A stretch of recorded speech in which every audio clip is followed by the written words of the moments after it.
Daily. Taste the Daily.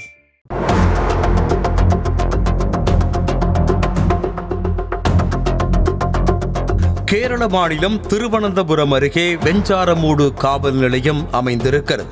அங்கு திங்கட்கிழமை மாலை உடல் முழுவதும் இரத்த கரையோடு சென்ற இளைஞன் தாம் 6 பேரை கொடூரமாக கொலை செய்து விட்டதாகவும் அதனால் சரணடைய வந்திருப்பதாகவும் கூறியிருக்கிறார். இதனை கேட்டு மொத்த காவல் நிலையமுமே ஒரு நிமிடம் அதிர்ச்சியில் உறைந்து போனது. இதனையடுத்து அவனிடம் போலீசார் விரிவாக விசாரணை நடத்தினர். அப்போது வெஞ்சாரமூடு பகுதியைச் சேர்ந்த அஃபான் என்று தன்னை அறிமுகம் செய்து கொண்ட அந்த இளைஞன் தன்னுடைய தாய், காதலி, 13 வயது சகோதரன், பாட்டி மற்றும் உறவினர்கள் 2 என மொத்தம் 6 பேரையும் 3 இடங்களில் வைத்து சுத்தியால் அடித்தே கொலை செய்ததாக கூறியிருக்கிறார்.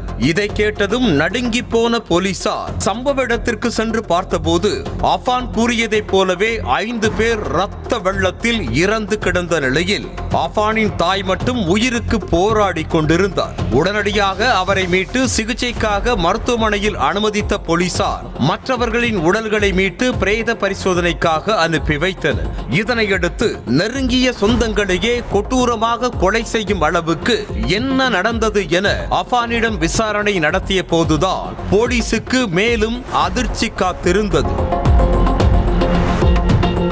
வெளிநாட்டில் தந்தையோடு இணைந்து உதிரி பாகங்கள் விற்பனை செய்து வந்திருக்கிறான் அஃபான். முதலில் நல்ல வருவாய் கிடைத்தாலும் நாளடைவில் எதிர்பார்த்த அளவிற்கு வருமானம் கிடைக்காததால் குடும்பமே நிதி நெருக்கடியில் சிக்கியதாக தெரிகிறது. இதனால் தொழிலை விட்டுவிட்டு நாடு திரும்பிய அஃபான் கடன் தொல்லைகளை சமாளிக்க முடியாமல் மன அழுத்தத்தில் இருந்து வந்திருக்கிறார். ஒரு கட்டத்தில் உடல்நிலை சரியில்லாத தாய்க்கு மருந்து வாங்க கூட முடியாத அளவுக்கு நிலைமை மிகவும் மோசமாகவே அப்போது அஃபானின் சிந்தனைக்கு தோன்றியதுதான் இந்த கொடூரத்தனம். தினம் தினம் கடன் தொல்லையால் சித்திரவதை அனுபவிப்பதை விட தனது குடும்பத்தாரை கொன்றுவிட்டு தானும் தற்கொலை செய்து கொள்ளலாம் என தவறான முடிவை கையில் எடுத்திருக்கிறான் அஃபான்.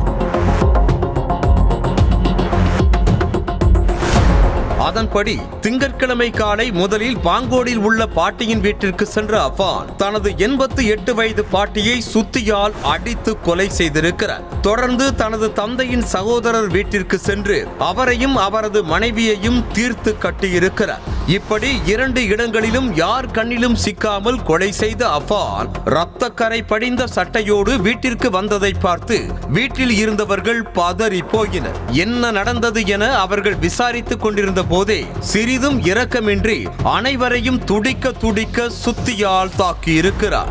இதில் அவர்கள் நிலை குலைந்து போன நிலையில் அந்த நேரத்தில் வீட்டிற்கு வந்த அவனது காதலி இதனை பார்த்து பயத்தில் கத்தி கூச்சலிட்டிருக்கிறார். இதனால் அவரையும் விட்டு வைக்காமல் கொலை செய்ததாக அஃபான் கூறியிருக்கிறார்.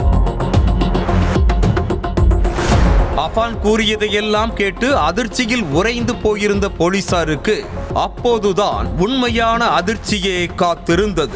காவல் நிலையத்தில் சரணடைவதற்கு முன்பாக தாம் எலிமருந்து சாப்பிட்டதாக அஃபான் கூறியதை கேட்டதும் பதறி போன போலீசார் உடனடியாக அவனை திருவனந்தபுரம் மருத்துவமனையில் அனுமதித்தனர். இதனையடுத்து அஃபான் கொடுத்த வாக்குமூலத்தை வைத்து போலீசார் விசாரணை நடத்தி வருகின்றனர்.